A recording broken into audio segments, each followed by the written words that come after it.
raised a question. Good, go ahead. Gog and Magog decide they're going to resettle Israel with Jews, you said. And I'm looking at the people in Israel, and you could argue they're plebs, proletariat, they're a lot of them drinking alcohol. It's not as if they're scholars. It's not as if they're intellectuals. And I'm not sure of their loyalty to faith either. So it doesn't really add up. It's such a pious, noble cause to resettle Israel from thousands of years ago. Okay. But what are you resettling it with? Just ordinary, half of them are flying in from America. I mean, they've got no sense of history. Okay, this is a secret now. And we are revealing a secret, huh? It's dangerous stuff now. It's a secret. But it's a secret that the world knows about. That there are Jews who are cousins of the Arabs. They are genetically cousins of the Arabs. You can do a laboratory examination of their genes, their blood and so on, and you'll find the evidence, genetic evidence, that these Jews are cousins of the Arabs. They are Semitic people. And then there are other Jews, and they are, of course, the absolute majority, maybe 9 out of every 10, are Jews who have absolutely no genetic link with the Arabs. They're not an Israelite people at all. Who are these? These are people who converted to Judaism once upon a time. When we do the research, it's dangerous research, of course. But if I know Maurice Herman, he's not afraid of danger. No. If you do the research, you will find that they are Chazar people who lived in that region of the world where Zulkarnain built the barrier.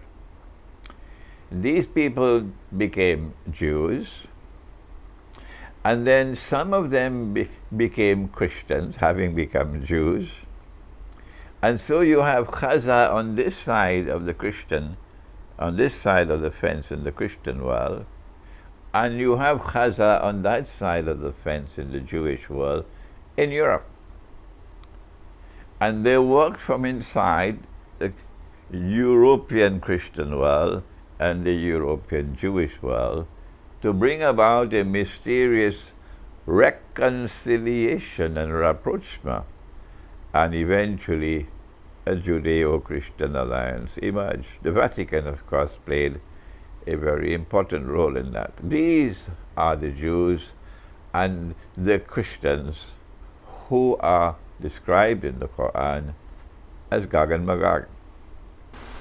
You know, if you look at the settlement of Palestine, the mass migration, the impetus to rid the country of the indigenous people, there are tremendous parallels with the United States, with the Americas, and Australia, etc. And is it just a coincidence, or is it indeed being masterminded by the same mentality or people?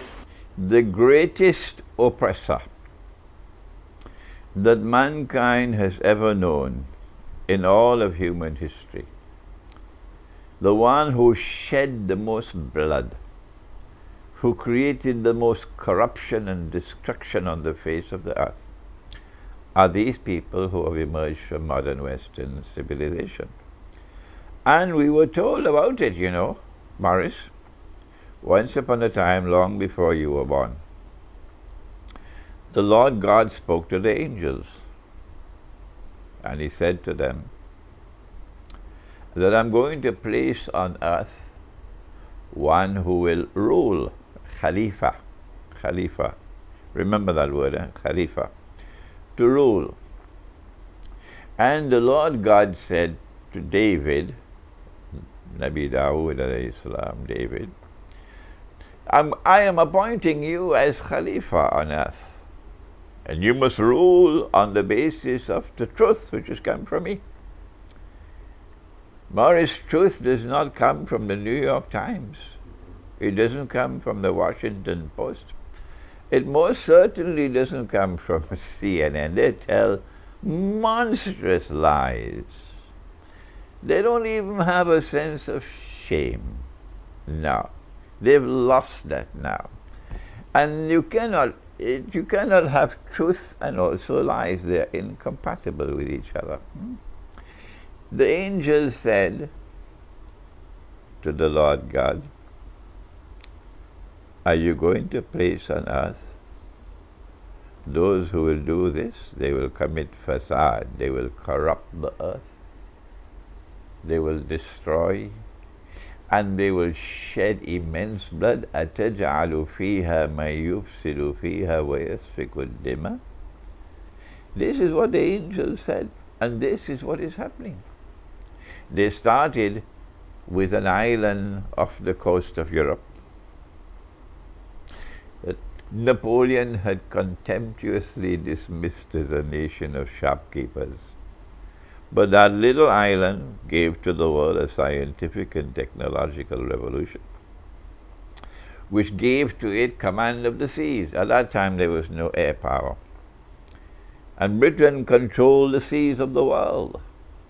Britain controlled power with control over every single significant naval port on the face of the earth. And with that power, using power to oppress, using power to shed blood, you got the British Empire, a bloody empire.